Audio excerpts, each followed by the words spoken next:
wabarakatuh. Salam sejahtera bagi kita semua. Perkenalkan, nama saya Suknah Esos Emsos. Saya dosen tetap dari Universitas Gajah Putih, Takengon, Aceh Tengah. Kombes saya pada Fakultas Ilmu Sosial dan Ilmu Politik, Program Studi Ilmu Komunikasi.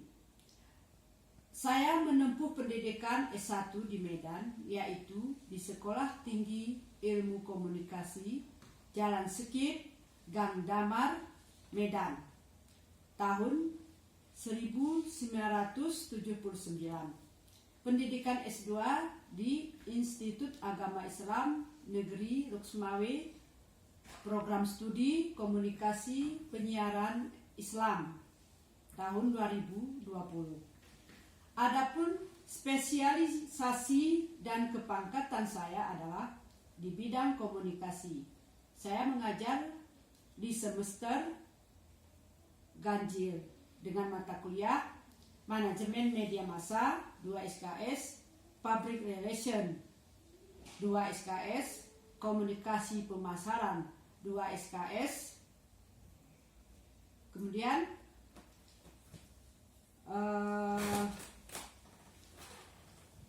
Sinematografi 3 SKS, dan saya mengajar di semester genap dengan mata kuliah Pengantar Jurnalistik 3 SKS, Komunikasi Pembangunan 2 SKS, Fotografi 3 SKS, dan Komunikasi Massa 2 SKS. Adapun teknik pengajaran saya langsung di kelas tentunya pada hari ini. Saya mengajar di kelas, ada baiknya deskripsi singkat pengantar jurnalistik. Pada kesempatan ini saya mengambil mata kuliah pengantar jurnalistik.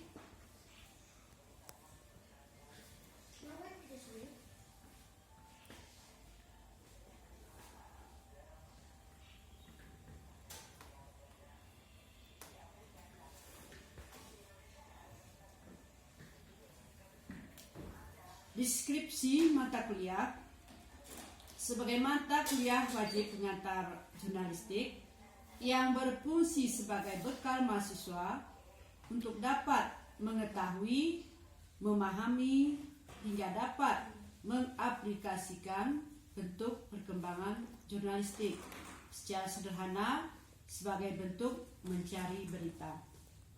Mata kuliah ini memberi pemahaman tentang wartawan sebagai bagian dari kajian ilmu komunikasi. Pembahasan mata kuliah ini meliputi pengenalan dasar pembuatan berita, mulai sejarah, konsep, proses hingga perkembangan jurnalistik modern. Kemudian dilanjutkan dengan pembuatan konsep pembuatan berita sederhana dalam bentuk cetak dan digital. Adapun capaian pembelajaran mata kuliah: 1. Mahasiswa mampu menjelaskan konsep dasar jurnalistik. 2. Mahasiswa mampu memahami fungsi dan ruang lingkup jurnalistik. Yang 3, mahasiswa mampu memahami tentang fakta, kelebihan dan kelemahan pers, yaitu media cetak. 4, mahasiswa mampu menjelaskan apakah fungsi jurnalistik telah dijalankan secara memadai. Yang 5, mahasiswa mencari produk media cetak, baik dalam surat kabar harian ataupun mingguan, dan tabloid, majalah, atau buletin yang beredar di publik. 6, mahasiswa membuat laporan pengamatan atau survei singkat tentang rumusan 5W tambah 1H. yaitu what, who, where, when, why, dan how, sehingga menjadi ciri atau profil singkat dari media cetak.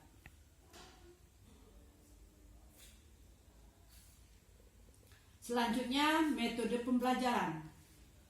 Metode pembelajaran yang digunakan pada perkuliahan ini adalah 1.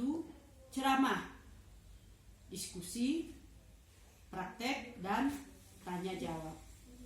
Yang kedua, tugas-tugas diberikan minimal 1 kali untuk materi tiap pokok bahasan yang telah disampaikan. Yang ketiga, ujian tengah semester dan ujian akhir semester diselenggarakan secara terjadwal sesuai dengan kalender akademik Universitas Gadjah Putih. Kemudian bentuk tugas untuk mahasiswa. Tugas-tugas sebagian besar berbentuk penyelesaian soal-soal yang dikerjakan di kelas, kemudian dikumpulkan atau dikerjakan di rumah dan dikumpulkan pada pertemuan berikutnya. Juga berupa tugas kelompok berupa makalah atau artikel dan memprestasikan di depan kelas. Selanjutnya, tata tertib perkuliahan. Ada beberapa poin tata tertib perkuliahan yang harus dipatuhi di dalam Universitas Gadjah Putih ini. Di antaranya, 1. Mahasiswa wajib mengikuti perkuliahan tepat waktu. Mahasiswa yang terlambat lebih dari 30 menit tidak diperkenankan mengikuti perkuliahan. Kedua, mahasiswa yang tidak hadir karena alasan yang dibenarkan menurut peraturan menyerahkan surat izin kepada dosen mata kuliah selambat-lambatnya pada hari perkuliahan berikutnya. Seterusnya, yang ketiga, mahasiswa yang dapat mengikuti ujian tengah semester dan akhir semester adalah mahasiswa yang telah mengikuti perkuliahan sebanyak 70%. Bagi mahasiswa yang kehadirannya tidak mencukupi 70%, tidak mengizinkannya mengikuti ujian tengah dan akhir semester. Yang keempat, jika dosen tidak dapat hadir pada jadwal yang telah ditetapkan karena sesuatu hal, maka dosen diwajibkan memberikan informasi kepada mahasiswa paling lambat 1 hari sebelum jadwal perkuliahan. Selanjutnya, yang kelima, apabila dosen tidak hadir setelah 20 menit dari jadwal kuliah, mahasiswa berhak menghubungi dosen dengan menanyakan kepada petugas piket perkuliahan tentang perkuliahan dilaksanakan atau tidak. Jika dosen tidak datang dalam waktu 30 menit dari jadwal perkuliahan, maka mahasiswa berhak mengikuti perkuliahan pada waktu tersebut dan absensi mahasiswa dianggap hadir. Selanjutnya, yang keenam, poin yang keenam, mahasiswa wajib menyerahkan tugas-tugas kelompok atau individual yang dibebankan dosen pada waktu yang akan ditentukan kemudian. Poin ketujuh, mahasiswa harus berpakaian rapi dan sopan ketika mengikuti perkuliahan dan tidak boleh mengenakan sandal. Yang kedelapan, mahasiswa dilarang menghidupkan handphone, makan, merokok pada waktu perkuliahan berlangsung. Jadi inilah ada beberapa poin yang harus kita laksanakan di Universitas Gadjah Putih ini. dan di dalam persetujuan kontrak kuliah. Demikianlah kami buat bersama-sama tanpa ada paksaan oleh pihak manapun. Kontrak kuliah ini akan dijadikan sebagai pedoman dalam pelaksanaan perkuliahan, dan bila mana ada hal-hal yang belum termuat dalam kontrak kuliah ini tetap dianggap perlu, maka dapat dilaksanakan atas kesepakatan bersama. Nah, demikianlah pemahaman pengantar jurnalistik. Selanjutnya akan ditampilkan video mengajar saya di kelas. Terima kasih. Assalamualaikum warahmatullahi wabarakatuh.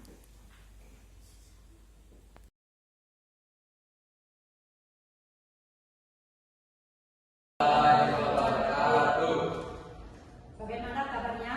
Alhamdulillah, selalu. Ya, kita lanjutkan ya.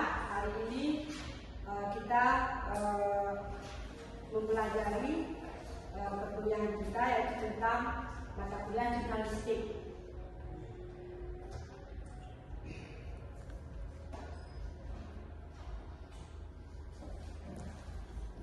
Jadi di sini sudah kita ketahui bahwa jurnalistik adalah kegiatan mencari, mengumpulkan, mengolah, dan menyebarluaskan informasi melalui berbagai media, baik cetak maupun elektronik. Jadi jurnalistik ini bisa kita katakan juga sebagai mencari, mengumpulkan, mengolah, dan menyebarluaskan informasi. Apa yang disebarluaskan? Yaitu berita, untuk diinformasikan kepada masyarakat banyak, karena itu perlu diketahui oleh masyarakat banyak. Selanjutnya,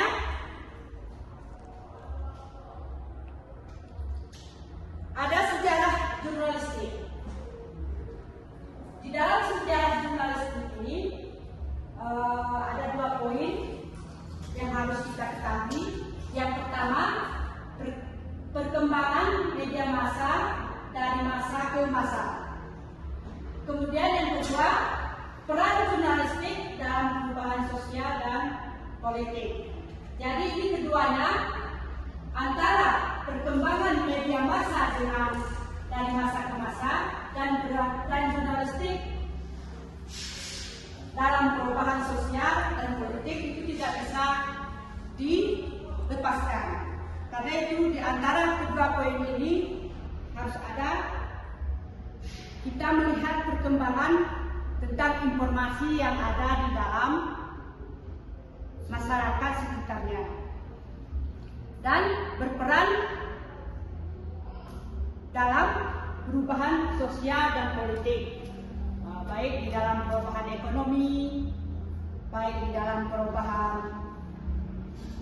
olahraga, baik di dalam perubahan kesehatan, dan juga baik di dalam perubahan sosial kita sekarang ini. Perlu diketahui oleh masyarakat. Kemudian yang berdasarkan media itu jenis-jenis daripada jurnalistik.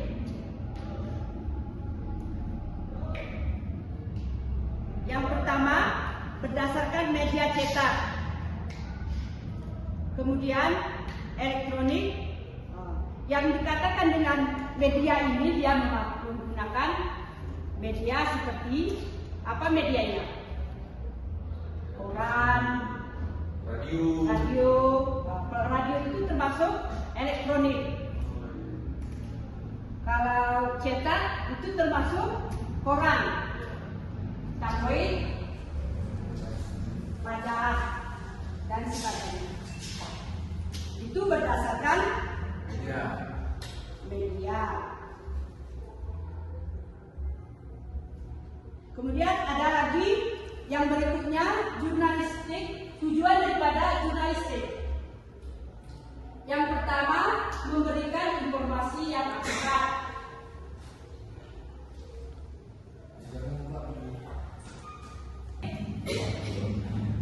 Yang pertama, memberikan informasi yang akurat dan terpercaya kepada publik. Yang kedua, menciptakan kesadaran publik tentang isu-isu yang penting.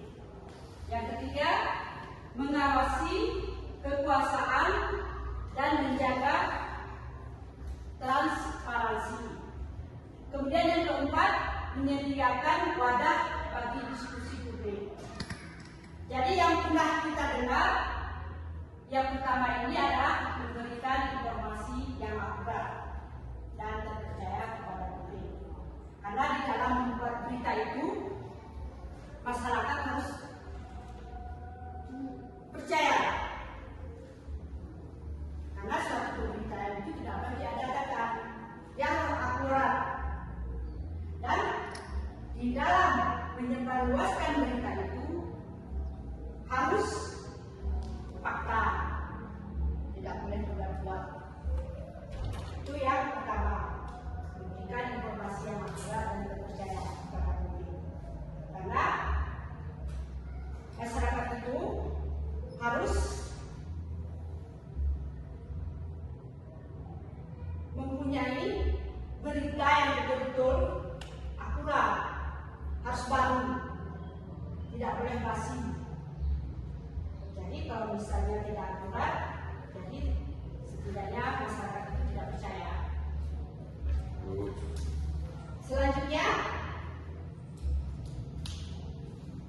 prinsip-prinsip jurnalistik. Di sini ada prinsip satu, ada prinsip dua. Yang prinsip satunya, kebenaran dan akurasi, menjanjikan fakta yang benar dan terverifikasi. Berarti berita itu harus menjanjikan, tidak boleh menipu daya. Memang betul-betul berita itu akurat, tidak boleh dibohongi. Kemudian yang prinsip kedua, objektivitas, menyajikan informasi secara tidak memihak. Informasi secara tidak memihak ini tidak ada yang pro di dalam pembuatan berita itu. Namanya pun tidak memihak, tidak boleh ada pro. Kalau memang di dalam menyiapkan berita itu memang betul-betul ada, memang betul-betul ada terjadi.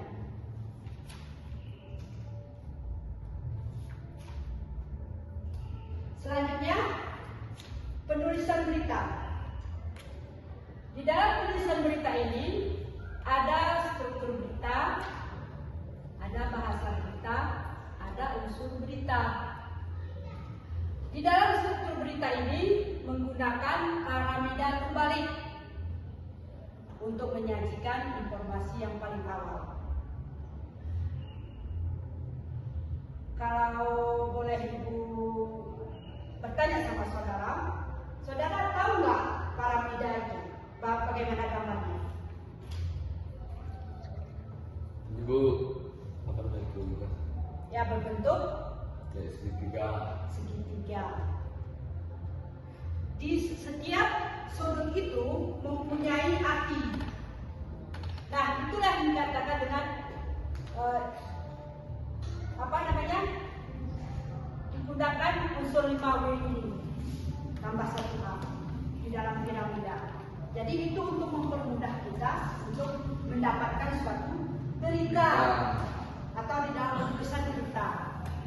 Sebenarnya untuk membuat berita ini, kalau kita menggunakan rumus 5W tambah 1A, hak, apa, siapa, kapan, di mana, mengapa, bagaimana, itu sudah bisa kita memudahkan kita untuk membuat berita tersebut. Itu yang dikatakan dengan menggunakan piramida terbalik. Banyak ragamnya piramida terbalik. Kemudian bahasa berita jelas, ringkas, dan mudah dipahami. Tidak bertele-tele. Menggunakan bahasa yang sederhana, mudah dipahami. Siapa yang memahaminya? Para pembaca atau masyarakat atau audiens. Makanya jurnalistik ini sangat berdekatan sekali dengan komunikasi. Karena komunikasi itu, apa komunikasi? Coba ibu tanya jawab. Apa komunikasi?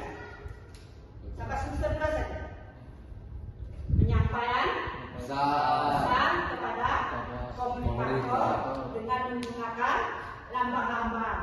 Nah, itulah kalau di dalam jurnalistik semua sudah di situ. Penyampaian informasi. Kemudian apalagi harus menggunakan komunikasi yang benar. Nah, inilah bahasa beritanya. Ini kan terdapat di dalam komunikasi. Makanya komunikasi dengan jurnalistik sangat berdekatan sekali. Makanya ibu sekarang ini meyakini bahwa jurnalistik itu dekat dengan komunikasi, menyambung. Oke, selanjutnya unsur berita. Unsur berita ini 5W tambah 1A, artinya apa, siapa, kapan, di mana, mengapa, bagaimana. Jadi ini apa maksudnya kesemua ini? Apa? Itu kita di dalam membuat suatu berita. Apa? Apa maksudnya? Apa itu? Apa yang terjadi? Kemudian siapa? Siapa korbannya? Kemudian kapan? Kapan terjadi? Itu harus pakai tanggal, harus pakai hari. Tapi tanggal itu sama hari menentukan juga. Kalau sudah basi, kalau sudah kusam itu masyarakat sudah tak peduli. Karena masyarakat itu mengkonsumsi yang hangat-hangat, yang aktual. Jadi kata-kata itu kan ada di dalam komunikasi. Nah ini jelas, ringkas, dan mudah dipahami. Kemudian apa lagi? Di mana? Di mana tempat kejadiannya tersebut? Baik itu kebakaran, baik itu kecelakaan, terus baik itu bencana alam. Kemudian mengapa? Mengapa bisa terjadi? Mengapa bisa terjadi? Karena, nah itu harus ada alasan, harus ada keterangan. Misalnya kecelakaan tadi, kenapa bisa terjadi kecelakaan? Ada remblong, ya itu alasannya. Kemudian bagaimana? Bagaimana kelanjutannya? Bagaimana itu bagaimana? Apakah dia kayak meninggal kayak gitu atau Ya, bagaimana keadaan korban? Rumah sakitnya atau langsung kubur atau tidak rawat?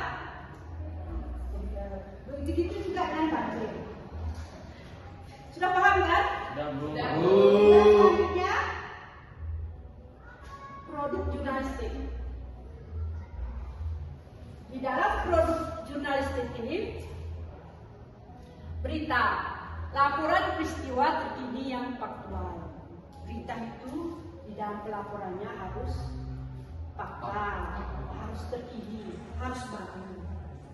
Tidak boleh yang lama-lama. Yang penting harus baru. Itu ya dalam pemberitaannya ya. Kemudian bicara. Tulisan yang menggabungkan fakta dan opini.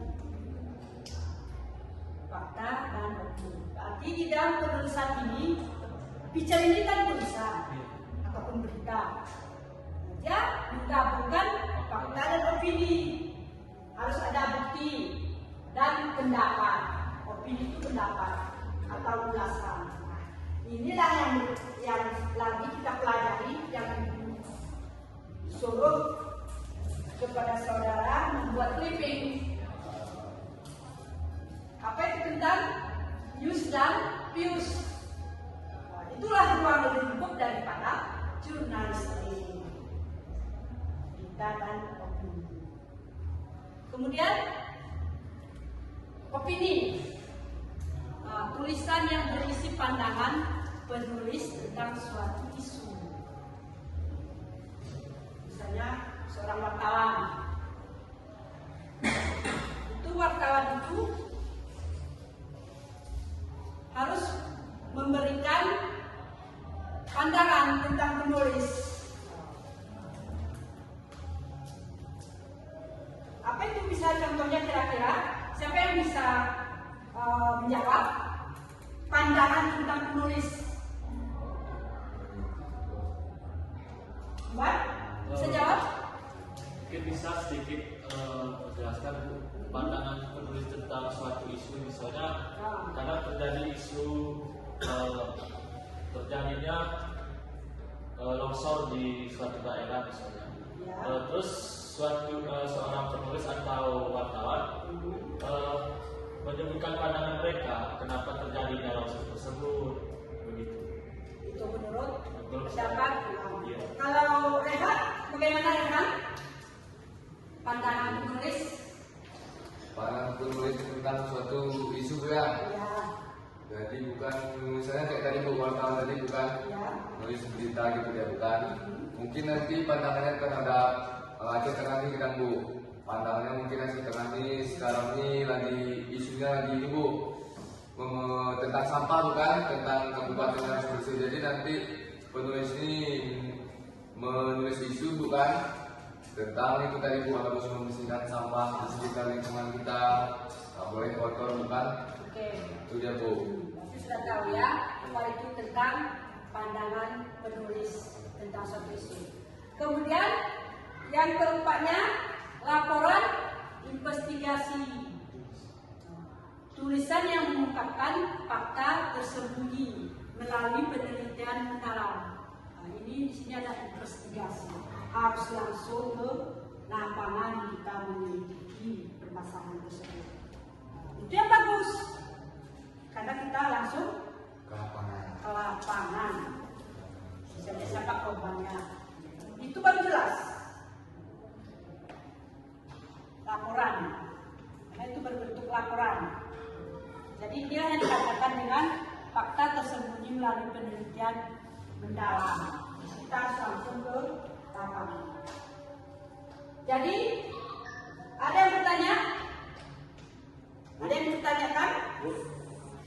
Di dalam membahas kita dari awal, kita akan membahas tentang jurnalis dan wartawan.